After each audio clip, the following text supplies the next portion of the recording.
తృప్తిపడగానే అశ్వం అగ్ని విరజిమ్మడం మానేసింది. అనుకోని నాగలోక ప్రయాణం వల్ల గురుకులం చేరడం జాగవుతుందని భయపడుతున్న ఉదంకుని ఆంతర్యం గ్రహించిన హయాధిష్ఠితుడు అతనిని తన సైంధవం మీద వెళ్లవలసిందిగా అనుగ్రహించాడు.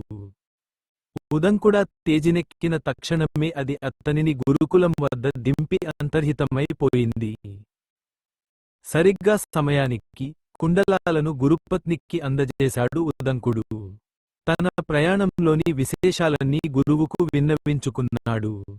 అందుక పైలుడు, నాయనా, నీకు కనిపించిన నాత్తులిద్దరిలో ఒకరు ధాత, మరొకరు విధాత.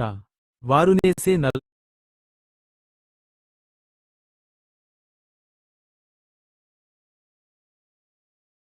నాయనా, నీకు కనిపించిన నాత్తులిద్దరిలో ఒకరు ధాత, మరొకరు విధాత.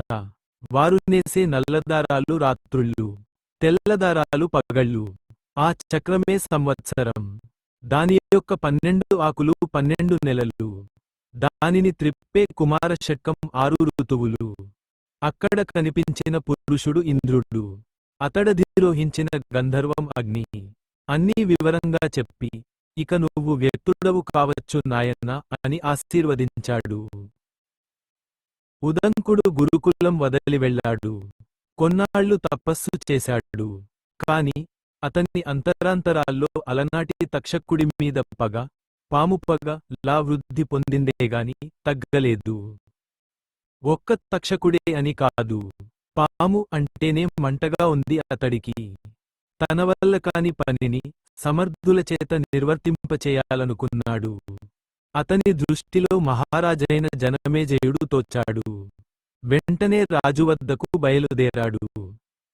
ఉదంకుడు జనమేజయుని సర్పయాగమునకు ప్రోత్సహించుట, తన చక్రవర్తిత్వంపై తక్షశిలలో తలెత్తిన తిరుగుబాటును సమూలంగా తుడిచిపెట్టి తన ఆధిపత్యాన్ని మరింత సుస్థిరం చేసుకుని విజయోత్సవాలతో హస్తినాపురికి వచ్చాడు జనమేజయ మహారాజు.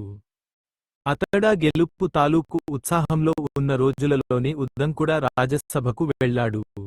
పవిత్రమైన వేదమంత్రాలతో రాజునాశీర్వదించి, హే రాజన్, ప్రపంచ ప్రజలందరూ కూడా చేతులెత్తి మ్రొక్కదగిన మహారాజువి నువ్వు. కాని నువ్వు చేయవలసిన బృహత్కార్యం ఒకటి విస్మరించి యున్నావని తెలియజేయడానికి చింతిస్తున్నాను అన్నాడు. జనమేజయుడు ఆశ్చర్యపోయాడు. బ్రాహ్మణ, నాచేత విస్మరించబడిన విధి ఏమిటో వెంటనే విశదపరచు. అది ఎటువంటిదైనా సరే నువ్వు సంకోచించవలసిన పనిలేదు. విప్రవాంఛను వేదమూర్తుల ఆజ్ఞను తిరస్కరించనని ప్రతిజ్ఞ చేసి ఉన్నాను నేను. అందువల్ల భూసురుడవైన నీవు నిర్భయంగా ప్రసంగించవచ్చు.